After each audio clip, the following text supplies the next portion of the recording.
بسم اللہ الرحمن الرحیم الحمد للہ رب العالمین والعاقبۃ للمتقین ولا عدوان الا علی الظالمین والصلاة والسلام علی نبینا محمد وعلی آلہ وصحبہ اجمعین، اما بعد۔ رب اشرح لی صدری ویسر لی امری واحلل عقدۃ من لسانی یفقہوا قولی۔ محترم ناظرین، طلاق کے مسائل پر ہماری گفتگو چل رہی ہے، اور اس سے پہلی والی اسٹریم میں ہم نے طلاق کی قسموں کے بارے میں گفتگو کا آغاز کیا ہے۔ اس سے پہلے ہم نے بتایا تھا کہ طلاق کو علماء نے مختلف اعتبارات سے طلاق کی تقسیم کی ہے۔ پہلے اعتبار کا ذکر ہم کر چکے ہیں۔ الفاظ اور صیغے کے اعتبار سے طلاق کی دو قسمیں ہیں۔ ایک وہ طلاق جو صریح الفاظ کے ذریعہ سے ہو، دوسرا وہ طلاق جو کنایہ اور اشارہ والے الفاظ کے ذریعہ سے ہو۔ اور اس اعتبار سے جو مسائل پیدا ہوتے ہیں یا جو ان کا حکم ہے اس کو اس سے پہلے بیان کیا جا چکا ہے۔ آج کی اس اسٹریم میں انشاءاللہ طلاق کی ایک اور تقسیم دوسرے اعتبار سے ہم ذکر کریں گے۔ تو طلاق کے حکم کے اعتبار سے طلاق کی دو قسمیں ہیں۔ اگر حکم کے اعتبار سے ہم طلاق کو دیکھیں گے تو طلاق کی دو قسمیں ہیں۔ ایک ہے طلاق سنی اور ایک ہے طلاق بدعی۔ طلاق سنی کا مطلب وہ طلاق جو شریعت کے بتائے ہوئے طریقے کے مطابق ہو، اسے طلاق سنی کہا جاتا ہے۔ اور جو طلاق شریعت کے بتائے ہوئے طریقے کے خلاف ہو، اسے طلاق بدعی کہا جاتا ہے۔ طلاق سنی کے اندر کچھ شرطیں ہیں، جب وہ شرطیں پائی جائیں گی تو کہا جائے گا کہ یہ طلاق سنی ہے یا یہ طلاق سنت کے مطابق ہے۔ تو اگر کوئی آدمی طلاق سنی دینا چاہتا ہے، شریعت کے مطابق اور سنت کے مطابق طلاق دینا چاہتا ہے، تو اسے کچھ باتوں کا دھیان رکھنا طلاق دیتے وقت ضروری ہے۔ پہلی بات تو یہ کہ اپنی بیوی کو جب وہ طلاق دے رہا ہو تو اس بات کا خیال رکھے کہ طلاق دیتے وقت اس کی بیوی پاکی کی حالت میں ہونی چاہیے، حیض یا نفاس کی حالت میں نہیں ہونی چاہیے۔ اگر کوئی آدمی حیض یا نفاس کی حالت میں طلاق دیتا ہے تو یہ جائز نہیں ہے، یہ طلاق بدعی ہے۔ تو حالت حیض میں طلاق یا حالت نفاس میں طلاق نہیں ہونی چاہیے، یہ پہلی چیز۔ بلکہ طلاق یہ حالت طہر میں یعنی پاکی والی حالت میں ہونی چاہیے۔ اور دوسری چیز یہ کہ اس پاکی والی حالت میں جس میں وہ طلاق دے رہا ہے، اس پوری حالت میں اس نے اپنی بیوی کے ساتھ صحبت نہ کیا ہو۔ جب اس کی بیوی حالت حیض سے پاک ہوئی، ابھی اس نے بیوی کے ساتھ صحبت نہیں کیا ہے، اس سے پہلے اس کو طلاق دینا ہے۔ اگر پاکی کی حالت میں صحبت کر لیا ہے اس کے بعد طلاق دے رہا ہے تو یہ طلاق سنی نہیں بلکہ طلاق بدعی ہے۔ تو طلاق سنی کے لیے دوسری شرط ہے کہ اس طہر کے اندر، اس پاکی کے اندر بیوی کے ساتھ اس کا تعلق نہ بنا ہو۔ اور تیسری شرط یہ ہے طلاق سنی کے لیے کہ وہ ایک طلاق دے، ایک بار میں ایک طلاق دے، ایک سے زیادہ طلاق نہ دے۔ اگر ایک سے زیادہ طلاق دیتا ہے تو یہ طلاق بدعی ہے، یہ طلاق سنی نہیں ہے۔ اسی طرح سے اگر کوئی اپنی بیوی کو حالت حمل میں طلاق دے رہا ہے تو حالت حمل میں ایسی کوئی قید نہیں ہے کہ اس سے تعلق بنا ہو کہ نہ بنا ہو۔ حالت حمل میں وہ مطلق طور سے طلاق دے سکتا ہے۔ اسی طرح سے اگر کسی کی شادی ہوئی اور ابھی رخصتی نہیں ہوئی ہے، اپنی بیوی سے وہ نہیں ملا ہے، دخول نہیں ہوا ہے، خلوت صحیحہ نہیں ہوا ہے، اگر کوئی اس سے پہلے طلاق دے رہا ہے تو یہاں پر ایسی کوئی قید نہیں ہے کہ حالت حیض میں ہے یا حالت طہر میں ہے، وہ مطلق طور سے طلاق دے سکتا ہے اگر رخصتی سے پہلے طلاق دے رہا ہے تو اگر ان شرطوں کی رعایت کرتے ہوئے کوئی طلاق دے رہا ہے تو اسے طلاق سنی کہا جائے گا۔ یہ طلاق سنت کے مطابق ہے۔ اور اگر ان شرطوں میں سے کسی شرط کی مخالفت کر رہا ہے، حالت حیض میں طلاق دے رہا ہے، یا جو ہے نفاس میں طلاق دے رہا ہے، یا وہ ایسی پاکی میں طلاق دے رہا ہے جس میں بیوی کے ساتھ تعلق بنا ہے، یا ایک سے زیادہ طلاق ایک ہی بار میں دے رہا ہے، تو یہ طلاق بدعی ہے جو کہ حرام ہے۔ اس بات میں علماء کا اختلاف نہیں ہے کہ یہ طلاق بدعی ہے اور حرام ہے۔ اگر کوئی آدمی ایسا کرتا ہے جان بوجھ کر کے تو وہ گنہگار ہے۔ لیکن یہاں پر سوال یہ ہے کہ اگر کسی نے طلاق بدعی دیا، یعنی حالت حیض میں طلاق دے دیا، یا نفاس میں طلاق دے دیا، یا وہ طہر جس میں اس نے تعلق بنایا ہے بیوی سے اس میں طلاق دے دیا، یا ایک ساتھ میں ایک سے زیادہ بار طلاق دے دیا، تو کیا یہ حرام تو ہے، اس میں تو کوئی اختلاف نہیں ہے، لیکن کیا یہ طلاق واقع ہوگی کہ نہیں واقع ہوگی، یہ جاننا بہت ضروری ہے۔ کیونکہ یہ جاننا اس لیے ضروری ہے کیونکہ ایک شوہر کے پاس طلاق دینے کے لیے 3 آپشن ہوتے ہیں۔ اگر کسی نے حالت حیض میں طلاق دے دیا اور اگر ہم یہ کہیں کہ یہ طلاق واقع ہو گئی تھی تو گویا کہ جو 3 چانس اس کے پاس تھے ایک چانس ختم ہو گیا۔ لیکن اگر ہم یہ کہتے ہیں کہ حالت حیض میں دی گئی طلاق واقع نہیں ہوئی تو اس کا مطلب ابھی اس کے پاس 3 چانس بچا ہوا ہے۔ تو اس وجہ سے یہ جاننا بہت ضروری ہے کہ کیا حالت حیض میں دی گئی طلاق یا جو طلاق بدعی ہے وہ طلاق واقع ہوگی، شمار ہوگی، معتبر ہوگی، اس کی شریعت میں کوئی حیثیت ہے یا نہیں ہے، یہ جاننا ضروری ہے۔ یہ مسئلہ مختلف ہی ہے اور اس میں بہت شدید اختلاف ہے علماء کے درمیان، بلکہ جمہور اہل علم کی رائے یہ ہے کہ یہ طلاق واقع ہو جائے گی اور شمار کی جائے گی۔ طلاق بدعی گرچہ حرام ہے لیکن اگر کسی نے طلاق دے دیا طلاق بدعی تو یہ طلاق شمار ہوگی، یہ جمہور اہل علم کی رائے ہے۔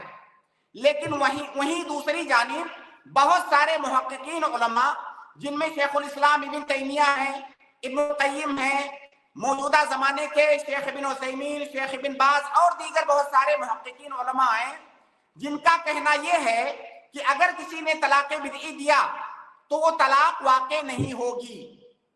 اور طلاق بدعی جیسا کہ میں نے بتایا حالت حیض میں ہو تب بھی طلاق بدعی ہے، حالت نفاس میں ہو تب بھی طلاق بدعی ہے، ایسی پاکی جس میں تعلق بنایا ہو طلاق دے وہ بھی طلاق بدعی ہے، اور ایک ساتھ میں ایک سے زیادہ طلاق دے وہ بھی طلاق بدعی ہے۔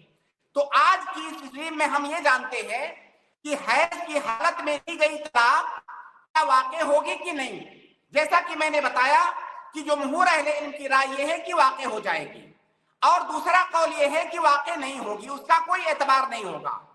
اور یہی دوسرا جو قول ہے کہ وہ طلاق حیض میں دی گئی طلاق واقع نہیں ہوگی، یہی قول راجح ہے، یہی قول صحیح ہے، یہی قول کتاب و سنت کے مطابق ہے۔ تو اگر کسی انسان نے اپنی بیوی کو حالت حیض میں یا حالت نفاس میں طلاق دیا تو وہ طلاق واقع نہیں ہوگی، اس کا کوئی اعتبار نہیں ہوگا، وہ ابھی بھی اس کی بیوی ہے، اس کو اپنے گھر لے آئے، اپنے ساتھ رکھے، اور گویا کہ اس نے کوئی طلاق نہیں دیا ہے۔ اور یہ جو غلط کام کیا ہے، حرام کام، اس کے لیے توبہ کرے اور طلاق اس کی کوئی بھی طلاق واقع نہیں ہوگی۔ اس کی دلیل کیا ہے؟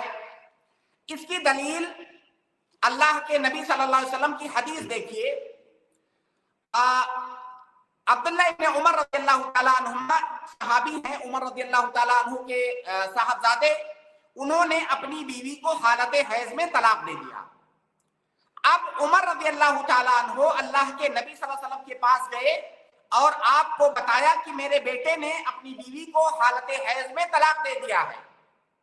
تو اللہ کے نبی صلی اللہ علیہ وسلم ناراض ہوئے اور اللہ کے نبی صلی اللہ علیہ وسلم نے فرمایا کہ مرہو فلیراجعہا، اس کو حکم دو کہ اپنی بیوی کو لوٹا لے، اپنے پاس لے آئے، ثم لیترکہا، پھر اس کو چھوڑ کے رکھے، یعنی اپنے پاس رکھے، حتی تطہر، یہاں تک کہ وہ پاک ہو جائے، یعنی حالت حیض سے نکل جائے، ثم تحید، اس کے بعد پھر اس کو حیض آئے، ثم تطہر، پھر پاک ہو، اب اس کے بعد ثم انشاء امسکا و انشاء طلقا، جب اب وہ دوبارہ پاک ہو گئی تو اگر اب وہ چاہیں تو اب اس کو بیوی بنا کے رکھے، اور طلاق دینا چاہتے ہیں تو طلاق دے دیں. ثم ان شاء امسک و ان شاء طلق قبل ان یمس. اگر چاہیں تو اس کو رکھے، چاہیں تو طلاق دے دیں، لیکن ضروری ہے کہ اگر طلاق دینا چاہتے ہیں تو اس سے صحبت کرنے سے پہلے اس کو طلاق دے دیں حالت طہر میں. آگے اللہ کے نبی صلی اللہ علیہ وسلم نے فرمایا فَتِلْكَ الْعِدَّةُ الَّتِي أَمَرَ اللَّهُ أَن تُطَلَّقَ لَهَا النِّسَاءُ. یہ سب سے اہم بات ہے. اللہ کے نبی نے فرمایا کہ یہی وہ عدت ہے جس کے بارے میں اللہ تعالیٰ کا حکم ہے کہ اس عدت کے اندر عورتوں کی طلاق ہونی چاہیے. کس بات کی طرف آپ نے اشارہ کیا؟ یعنی عورت حالت حیض میں نہ ہو بلکہ حالت طہر میں ہو اور اس سے تعلق نہ بنایا گیا ہو. اب اگر طلاق دیا جائے تو یہی وہ وقت ہے جس وقت میں اللہ نے طلاق دینے کا حکم دیا ہے. تو گویا کہ حالت حیض میں طلاق دینے سے اللہ اور اس کے رسول نے منع کیا ہے. اللہ کے نبی صلی اللہ علیہ وسلم نے اس آیت کی طرف اشارہ کیا. دراصل اس حدیث کے اندر قرآن کی آیت ہے کہ یا ایھا النبی اذا طلقتم النساء فطلقوهن لعدتهن. اے نبی اگر اپنی عورتوں کو طلاق دینا چاہتے ہو فطلقوهن لعدتهن تو انہیں ان کی عدت میں طلاق دو. اب عدت سے کیا مراد ہے؟ اسی عدت کی تفسیر اس حدیث میں اللہ کے نبی صلی اللہ علیہ وسلم نے کیا کہ فَتِلْكَ الْعِدَّةُ الَّتِي أَمَرَ اللَّهُ أَن تُطَلَّقَ لَهَا النِّسَاءُ. عدت یہ ہے کہ حالت حیض میں طلاق نہ ہو بلکہ حالت طہر میں طلاق ہو، ایسی طہر جس کے اندر بیوی سے تعلق نہ بنا ہو. اسی طرح سے عبداللہ ابن عباس جو مشہور مفسر ہیں صحابہ کے اندر، وہ اس آیت کی تفسیر کرتے ہوئے فرماتے ہیں اذا طلقتم النساء فطلقوهن لعدتهن کی تفسیر میں وہ کہتے ہیں کہ طاہرا من غیر جماع، یعنی پاکی کی حالت میں بغیر جماع کیے ہوئے بیوی کو طلاق دے. یہی مقصود ہے اس آیت میں عدت سے. تو لہٰذا اگر کوئی اس کی مخالفت کرتا ہے تو گویا کہ اللہ اور اس کے رسول کی مخالفت کر رہا ہے. اور جب اللہ اور اس کے رسول نے جس بات کا حکم دیا ہے اگر کوئی اس کی مخالفت کرتے ہوئے طلاق دے رہا ہے تو وہ طلاق کیسے واقع ہوگی؟ اللہ کے نبی صلی اللہ علیہ وسلم کی حدیث دیکھیے. آپ فرماتے ہیں کہ من عمل عملا لیس علیہ امرنا فہو رد. اگر کسی نے ایسا عمل کیا جو ہمارے حکم کے خلاف ہے فہو رد تو مردود ہے. اب جب اللہ اور اس کے رسول منع کر رہے ہیں حالت حیض میں طلاق دینے سے اور پھر بھی کوئی اس میں طلاق دے رہا ہے تو اس طلاق کا اعتبار کیسے ہوگا؟ وہ طلاق مردود ہے، اس کا کوئی بھی اعتبار نہیں ہے. جیسے مثال کے طور پر اللہ رب العالمین نے غیر مسلم عورت سے شادی کرنے سے منع فرمایا ہے. اب اگر کوئی غیر مسلم عورت سے شادی کر لے تو کیا ہم یہ کہیں گے کہ بھائی اس کا شادی کرنا تو حرام تھا لیکن نکاح صحیح ہو گیا ہے؟ نہیں. جب اللہ تعالیٰ نے منع کیا ہے اسے شادی کرنے سے تو شادی کرنا حرام بھی ہے اور وہ شادی صحیح بھی نہیں ہوگی. تو جب حالت حیض میں طلاق دینے سے منع کیا گیا ہے تو وہ آدمی طلاق دینے سے گنہگار بھی ہوگا اور وہ طلاق واقع بھی نہیں ہوگی. تو صحیح بات یہ ہے کہ حالت حیض میں اگر کوئی طلاق دیتا ہے تو اس طلاق کا کوئی بھی اعتبار نہیں ہے، وہ طلاق شمار نہیں ہوگی. یہاں پر جو لوگ یہ کہتے ہیں، جو فریق یا جمہور اہل علم جو کہتے ہیں کہ حالت حیض میں طلاق دینے سے طلاق واقع ہو جائے گی، ہم ان کی دلیل کا بھی سرسری طور سے جائزہ لے لیتے ہیں. ان کی جو سب سے بڑی دلیل ہے وہ یہی حدیث ہے جس کا ابھی میں نے ذکر کیا. حدیث کے اندر الفاظ ہیں مرہو فلیراجعھا. اللہ کے نبی صلی اللہ علیہ وسلم نے عبداللہ ابن عمر کو حکم دیا مرہو فلیراجعھا. عبداللہ ابن عمر سے کہہ دو کہ اپنی بیوی کو لوٹا دیں، یہ رجوع کر لیں. اور ظاہر ہے جمہور اہل علم کہتے ہیں کہ جب آپ نے رجوع کرنے کا حکم دیا تو اگر طلاق واقع نہیں ہوئی ہوتی تو رجوع کرنے کی بات کیوں کی جاتی؟ جب رجوع کرنے کے لیے کہا گیا اس کا مطلب طلاق واقع ہو گئی تھی. یہ ان کی دلیل ہے. لیکن اس دلیل کا مناقشہ کیا ہے اہل علم نے کہ یہاں پر رجوع سے مراد طلاق کے بعد والا رجوع نہیں ہے، کیونکہ اگر طلاق کے بعد والا رجوع ہوتا یا یہاں پر طلاق رجوع کا اگر اصطلاحی معنی جو ہے مراد ہوتا تو اللہ کے نبی صلی اللہ علیہ وسلم عبداللہ ابن عمر کے بارے میں یہ تفصیل ضرور پوچھتے کہ کیا انہوں نے پہلی طلاق دیا ہے کہ دوسری طلاق دیا ہے کہ تیسری طلاق دیا ہے۔ ظاہر ہے اگر کوئی انسان اپنی بیوی کو تیسری طلاق دے دے تو تیسری طلاق کے بعد تو رجوع کا موقع نہیں ہوتا ہے، تو اللہ کے نبی صلی اللہ علیہ وسلم نے کوئی تفصیل نہیں پوچھا۔ اس کا مطلب یہ ہوا کہ جو طلاق دی گئی تھی یہ طلاق کا کوئی اعتبار نہیں ہے، وہ طلاق واقع ہی نہیں ہوئی۔ اسی طرح سے دوسری بات یہ کہ اگر یہ طلاق واقع ہو گئی ہوتی تو اللہ کے نبی صلی اللہ علیہ وسلم انہیں رجوع کرنے کا حکم نہیں دیتے، ان کے اوپر رجوع کو واجب قرار نہیں دیتے، کیونکہ اگر کسی نے اپنی بیوی کو طلاق دے دیا تو اب اس کے لیے واجب نہیں ہے کہ رجوع کرے، بلکہ اسے شریعت نے اختیار دیا ہے، اگر وہ چاہے تو رجوع کرے، چاہے تو رجوع نہ کرے۔ لیکن جب اللہ کے نبی صلی اللہ علیہ وسلم نے اسے واجب قرار دیا، اس کا مطلب یہ طلاق واقع نہیں ہوئی تھی۔ تیسری بات یہ ہے کہ جو لفظ مراجعہ ہے فَلْيُرَاجِعْهَا، اس کا تعلق عربی گرامر سے ہے۔ فَلْيُرَاجِعْهَا یہ باب مفاعلت سے ہے، مفاعلہ کا صیغہ ہے یہ، اور مفاعلہ کا صیغہ عربی گرامر کے اعتبار سے اس وقت استعمال کیا جاتا ہے جب کوئی کام دو آدمی طرفین سے دونوں آدمی کریں، یعنی جب وہ کام دونوں طرف سے کیا جائے، دونوں کی مرضی سے کیا جائے، تبادل ہو اس کے اندر۔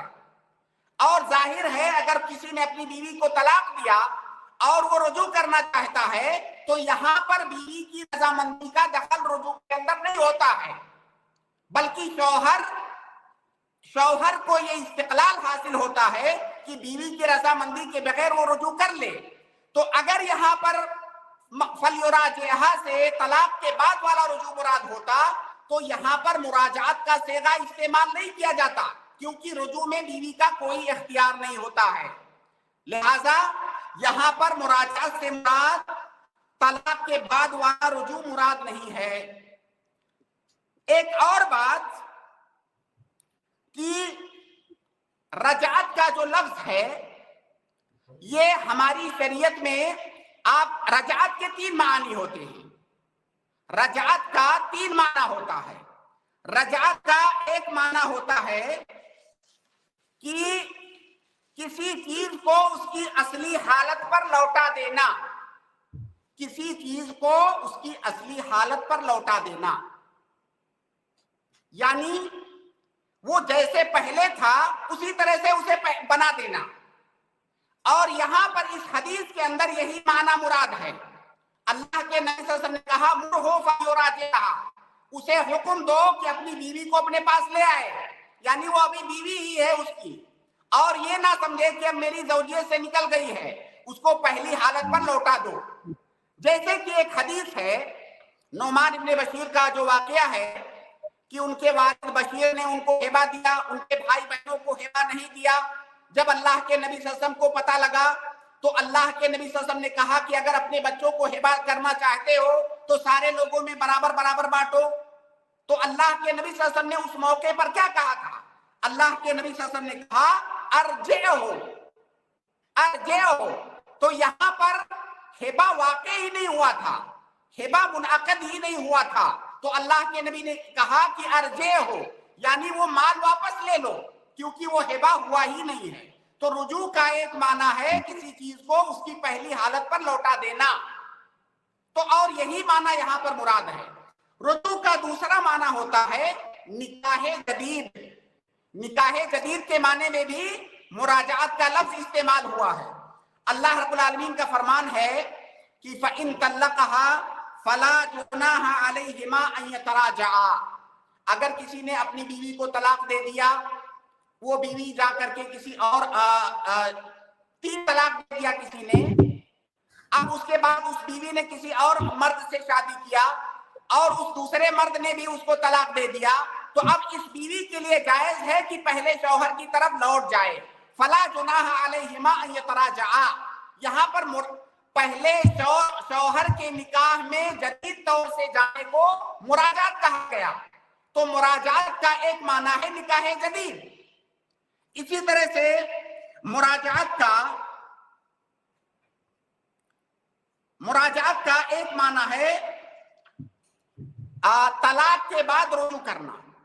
دو معنی تو میں نے بیان کیا. ایک معنی ہے پہلی حالت پر لوٹا دینا جو کہ اس حدیث کے اندر مراد ہے. دوسرا معنی ہے نکاح جدید جو کہ اس آیت کے اندر ہے. تیسرا معنی ہے رجوع کا کہ طلاق دینے کے بعد بیوی سے رجوع کرنا. اور آپ یہ یاد رکھیں کہ کتاب و سنت کے اندر قرآن میں اور احادیث کے اندر طلاق کے بعد رجوع کرنے کو کہیں بھی رجوع نہیں کہا گیا ہے. رجوع کے لفظ سے کہیں تعبیر ہی نہیں کیا گیا ہے. بلکہ بہت سارے علماء نے کہا ہے کہ یہ اصطلاح جدید ہے, بعد کی اصطلاح ہے. رجوع کا لفظ استعمال ہی نہیں کیا گیا ہے کتاب و سنت کے اندر, بلکہ طلاق کے بعد جو رجوع ہوتا ہے اس کے لیے قرآن کے اندر رد کا لفظ استعمال کیا گیا ہے اور امساک کا لفظ استعمال کیا گیا ہے. جیسے اللہ رب العالمین نے رجعت کے بارے میں فرمایا وَبُعُولَتُهُنَّ أَحَقُّ بِرَدِّهِنَّ, کہ اگر کسی نے اپنی بیوی کو طلاق دے دیا تو وہ اس بات کا زیادہ حقدار ہے کہ وہ رجوع کر لے. تو یہاں پر رد سے تعبیر کیا گیا. اسی طرح سے امساک کا کلمہ بھی استعمال ہوا ہے. اللہ رب العالمین فرماتا ہے کہ الطلاق مرتان فامساک بمعروف او تسریح باحسان, کہ پہلی اور دوسری طلاق کے بعد شوہر چاہے تو اپنی بیوی کو روک سکتا ہے یعنی رجوع کر سکتا ہے. تو جو رجوع کا کلمہ ہے اللہ کے نبی صلی اللہ علیہ وسلم کے زمانے میں رجوع کا کلمہ رجوع کے لیے استعمال ہی نہیں ہوا ہے, بلکہ رجوع کے لیے کتاب و سنت میں رد اور امساک کا کلمہ استعمال ہوا ہے. تو خلاصہ یہ ہے کہ یہاں پر جو مرہو فلیراجعھا ہے, اس سے مراد طلاق کے بعد والا رجوع نہیں ہے, بلکہ اس سے مراد بیوی کو پہلی حالت پر لوٹانا ہے. اسی طرح سے اس کی تائید, اس بات کی تائید عبداللہ ابن عمر کے قول سے بھی ہوتی ہے. عبداللہ ابن عمر کی حدیث ہے کہ وہ فرماتے ہیں اپنے واقعے کے بارے میں کہ جب اللہ کے نبی صلی اللہ علیہ وسلم نے مجھے حکم دیا کہ اس کو اپنے پاس بلا لو, تو وہ کہتے ہیں کہ فردھا علیہ, میری بیوی کو میرے پاس لوٹا دیا. ولم یرہا شیئا, اور جو میں نے حالت حیض میں طلاق دیا تھا لم یرہا شیئا, اللہ کے نبی صلی اللہ علیہ وسلم نے اس کو کچھ بھی شمار نہیں کیا کیونکہ وہ طلاق واقع نہیں ہوئی تھی. اسی طرح سے عبداللہ ابن عمر سے اسی طرح کے مسئلے کے بارے میں ایک بار سوال کیا گیا کہ اگر کوئی آدمی اپنی بیوی کو حالت حیض میں طلاق دے دے تو کیا طلاق واقع ہوگی؟